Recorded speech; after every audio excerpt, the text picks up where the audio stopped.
ओडिशा जितेबाला कि से किसी आमर एमती प्राइवेट रे किसी नथिला दूरदर्शन छड़ा आम कि जानू नु से समय रे रामोजी राव एमती गोटे आमको उपहार ओडिशा को देते केते कलाकार सृष्टि होती से चैनल रु आमे माने निजे भी सब से चैनल परिचय पाइचु आई भली जड़े मीडिया महानायक को आज आमर सब गभीर श्रद्धांजलि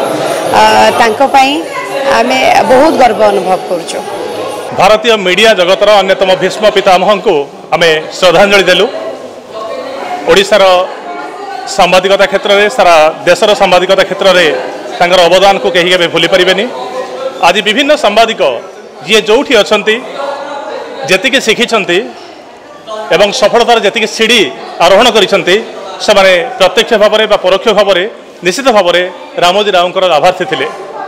व्यक्तिगत भाव में मो कथा कहबी 2006 रे ईटीवी सहित मोर यात्रा आरंभ होता जहाँ 2013 पर्यंत चली आ मोर परम सौभाग्य जे ईटीवी रे काम करिथिबा बा सर्वाधिक समय काम करिथिबा पुरुष खबर उपस्थापक भाव में मु गोटे उपलब्धि पाई।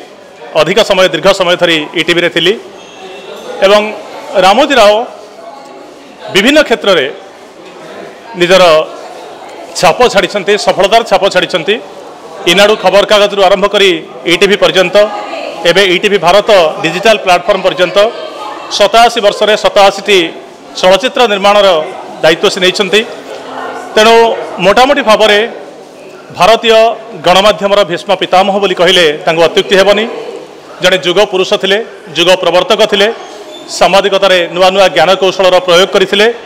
से आज मरी भी अमर अमर होकर रे चिरदिन आम हृदय आम जीवदशा पर्यंत रामोजी राव को भूलवा के संभव नुहे।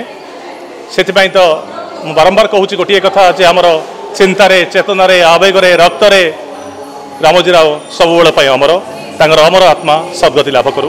गोटे बड़ कथा हूँ रामोजींकर जो देखुं माने व्यक्तित्व एत विशाल ताको वर्णना करहबनी।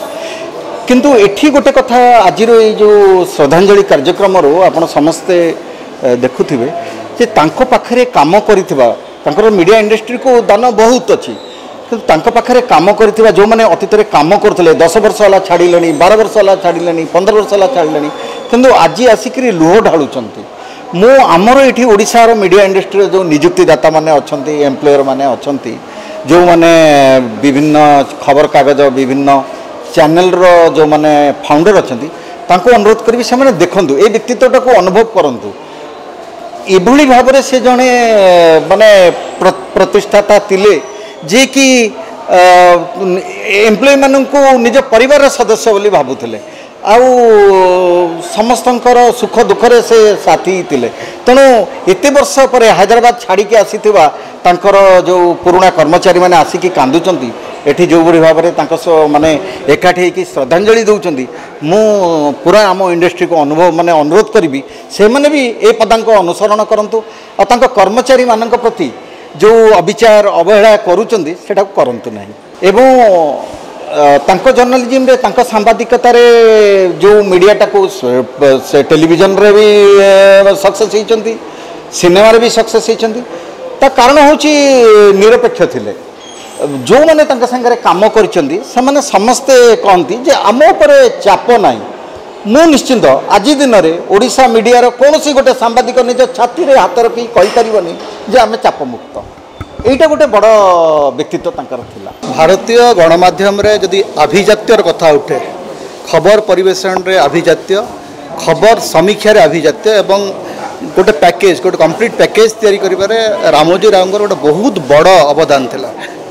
जितेबले भी आप भारतीय गणमाध्यम कथा उठे से दी जन लोक आप मन पकेबे एबे भी प्रणय राय आम सांगे अच्छा रामोजी राव एमने गोटे पूरा खबर को गोटे प्रोफेशनल लुक देवा सहित तार आभिजात्य तार संभ्रांत बोध एवं लोकं भीतर को केमती खबर जीव तार गोटे स्तर से तैयारी करते से स्तर आम भितर आज चली जाइए। रामोजी राव जीवा फल गणमाध्यम जो उद्योग से किछिटा आँच आसी आम भाविबा जे से जो परंपरा खबर परिवेशन करिबार जो अभिजात परंपरा सेटा तांकर स्मृति रे भारत रे बंचिक रहिबा।